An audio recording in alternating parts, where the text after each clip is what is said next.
이제 빌레몬서까지 우리가 바울 서신을 보았습니다.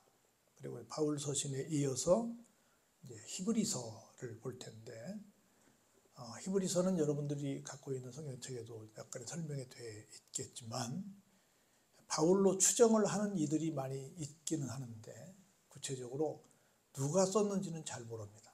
그래서 저자, 작자는 미상으로 되어 있습니다. 저자가 미상이기 때문에 기록 장소도 정확하게 어딘지 잘 모릅니다. 다만 여러 정황상 아마 로마가 아닐까라고 추정을 합니다. 그리고 이 수신자들은 유대계 그리스도인들, 당시에 그리스도인들이 이방인인 헬라계 그리스도인들이 있고 유대계 그리스도인들이 있는데 유대계 그리스도인들에게 한 글이 아닐까라고 생각을 합니다.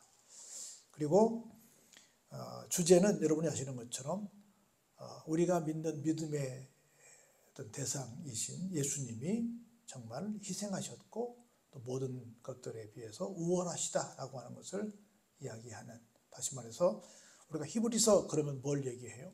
믿음장이다 이렇게 말을 하잖아요. 믿음의 대상인 예수님이 어떤 분이신지 모든 성경이 다 그걸 말하고 있지만 특별히 히브리서에서 그걸 잘 묘사하고 있다라고 하는 겁니다. 그래서 이 말씀을 통해서 우리가 믿는 믿음의 대상이신 예수님이 어떤 분이신지를 더 명확하게 깨닫는 그런 은혜의 시간이 되기를 바랍니다. 그런 맥락에서 오늘 1절부터 한번 히브리서 1장 1절부터 살피면서 하나님의 주신 은혜를 깨닫는 시간 되길 바랍니다. 첫 번째 이렇게 시작을 합니다. 옛적의 선지자들을 통하여 여러 부분과 여러 모양으로 우리 조상들에게 말씀하신 하나님이, 이렇게 시작을 해요. 하나님은 말씀하시는 분입니다.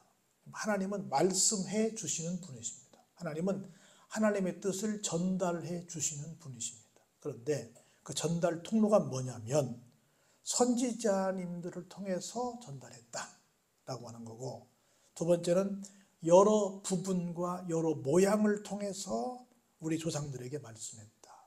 여러 부분과 여러 모양이라고 하는 것은 선지자들을 통한 건 당연히 하나님의 말씀을 선지자들의 입을 통해 전달한 거죠. 사람의 말로 전달한 거죠. 여러 부분과 여러 모양은 뭐예요? 역사 속에 개입하시는 하나님의 어떤 섭리, 솜씨를 말하는 거죠. 이 상황을 보면서 지금 하나님께서 뭔가 우리들에게 해 주시고자 하시는 말씀이 계시는구나. 우리가 어떤 상황을 살면서 맞닥뜨릴 때마다 그 상황만 보는 것이 아니라 뭘 봐야 된다고요? 이 상황을 통해서 하나님이 지금 나에게 말씀하시는구나. 이걸 깨달으시기 바랍니다. 하나님께서는 이렇게 옛적에 우리 선지자들을 통해서 또 여러 부분을 통해서 여러 모양을 통해서 또 어제나 오늘이나 영원토록 변함없으신 하나님께서 똑같이 이런 부분들을 통해서 우리에게 말씀해 주시고 계신다라고 하는 겁니다. 그런데 이 얘기가 더 중요한, 이거보다 더 중요한 얘기를 2절에서 우리에게 소개해요. 볼까요? 이 모든 날 마지막에는, 다시 말해 선지자들을 통해서 말씀하시고 여러 부분을 통해서 말씀하시고 여러 모양을 통해서 말씀하시고 최종적으로는 더 확실한 방법으로 말씀을 우리에게 해주시는데 그게 뭐냐면 누구를 통해서? 아들을 통해서 우리에게 말씀하셨다라고 하는 겁니다. 여기 아들이 누구예요? 예수님이시죠. 그래서 하나님께서 여러 심부름꾼을 보내셨는데 보내도 잘 안 들으니까 결국은 어떤 사람을, 어떤 분을, 예수님의 독생성자 예수님, 하나님의 독생성자이신 예수님을, 우리의 구세주이신 예수님을, 하나님의 아들이신 예수님을 직접 이 땅에 보내주셨다라고 하는 겁니다. 마지막에는 아들을 통하여 우리에게 말씀하셨다. 이 아들을 어떻게 세우셨어요? 만유의 상속자로. 왜? 보내신 분이 누군데? 궁극적으로 모든 것의 주인이라는 것이 만유, 모든 것의 상속자라고 하는 것은 모든 것의 주인이 되셨다는 거지요. 상속자로 세우시고 또 그로 말미암아 모든 세계를 어떻게 했다고요? 지으셨다. 또 지으셨다는 말씀은 우리 그런 얘기잖아요.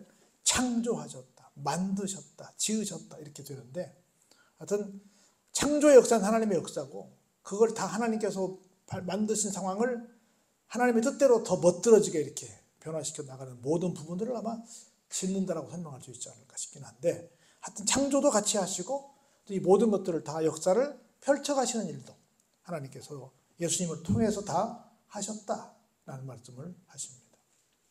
그러면서 그분은 뭐예요? 하나님의 영광의 광채가 되신다. 그 하나님이 그런 말씀하셨죠. 예수님 앞에 그런 말을 사람들이 요청했죠. 우리에게 하나님을 좀 보여달라. 우리도 그런 얘기 하잖아요. 나 하나님을 나 보여주면 나 믿겠다. 이런 사람들이 있잖아요. 그래서 주님이 뭐라고 말씀하셨어요?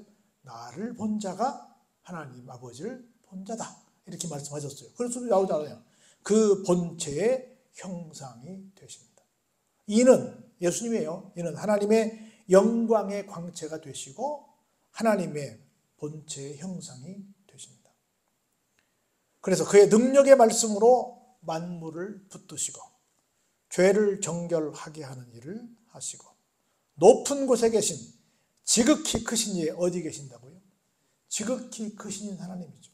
하나님 보좌 우편에 앉아 계신 분이 누구시라고요?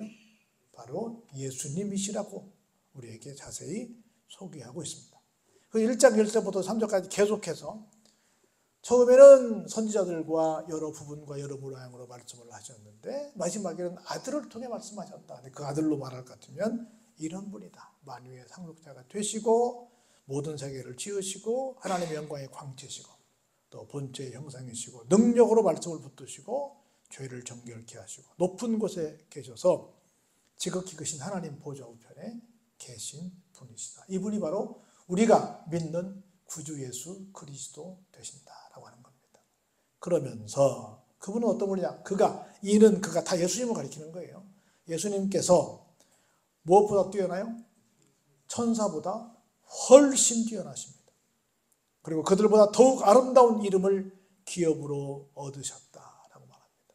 우리는 영적인 존재인 천사를 우리가 좀 부러워하기도 하지만 비교가 안 된다는 거죠. 그러면서 어떻게 비교가 안 되느냐라고 하는 그 비교의 문장을 5절부터 우리에게 소개해 주십니다. 볼까요? 하나님께서 어느 때에 천사 중 누구에게 너는 내 아들이라 오늘 내가 너를 낳았다 하셨느냐? 그러신 적이 계시다 안 계시다? 안 계시다. 누구에게만 그렇게 하셨다? 예수님께만 그렇게 하셨다.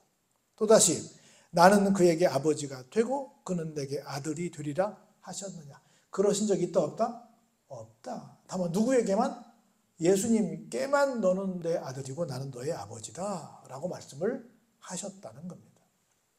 또 그가 맏아들을 이끌어 세상에 다시 들어오게 하실 때에 언제요?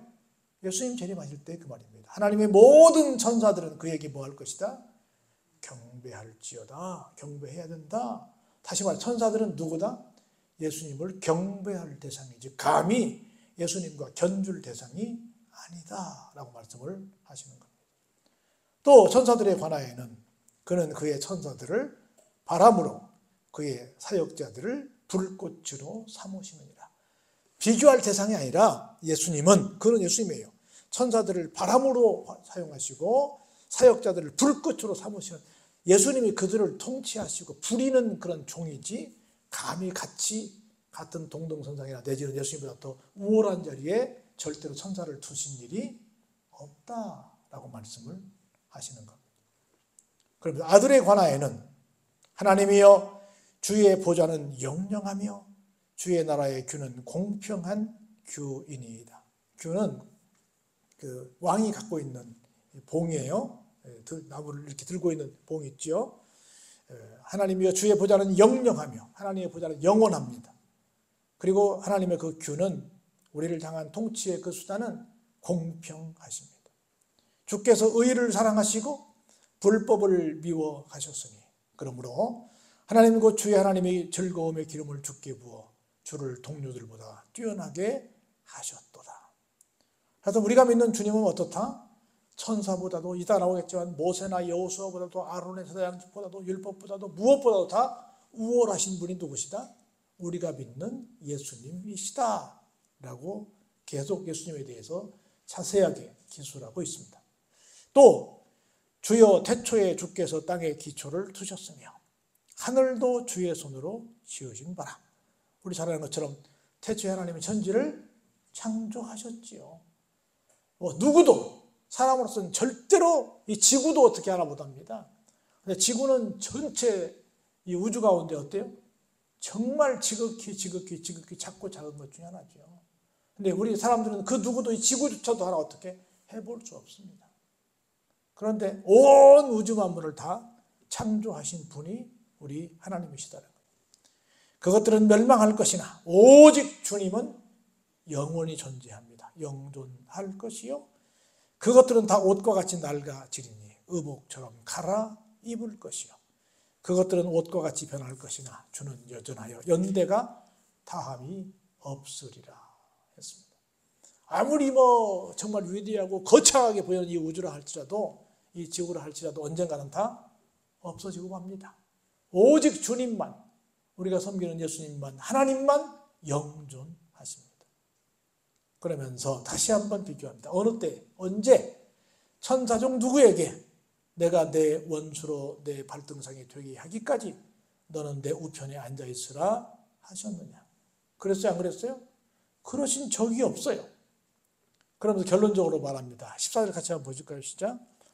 모든 천사들은 섬기는 영으로서 구원받을 상속자들을 위하여 섬기라고 보내심이 아니냐.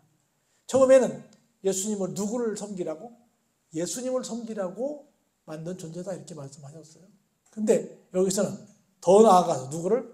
구원받을 상속자들을 위하여 섬기라고 보내신 존재가 누구라? 천사. 다시 말해 누구를 섬기라고요? 우리 섬기라고. 우리 섬기라고 보낸 존재가 천사들인데 감히 그 천사를 누구랑? 예수님이랑 비교하는 건 말이 안 된다는 겁니다. 여러분, 천사들은 우리를 돕는 이들입니다. 지금도 우리에게 어마어마한 도움을 주고 있습니다. 여러분들 그 천사의 도움을 크게 받으시기 바랍니다.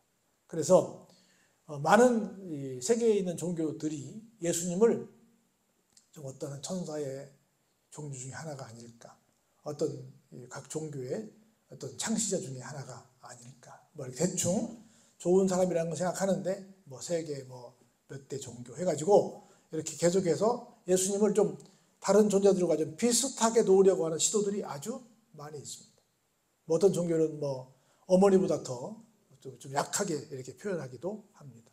이렇게 해서 예수님에 대해서 분명하게 정말 확실한 우리의 구세주가 되신다라고 하는 것을 잘 표명하지 못하고 있습니다. 어떤 사람들은 예수님에 대해서 우리가 확실하게 유일한 우리의 중보자가 되십니다라고 했더니 너무 자기들만 잘난 척한다, 너무 배타적이다, 이렇게 또 우리를 호도하는 경우도 있기도 합니다. 그런데 우리는 더도덜도 아니고 오늘 히브리서 1장에서 소개하고 있는 이 예수님이 진짜 우리가 믿는 구원의 어떤 확실한 힘을 갖고 계신 구세주가 되신 그런 분이시다라고 하는 걸 깨닫고 여기에서 한치도 우리가 양보해서는 안 됩니다.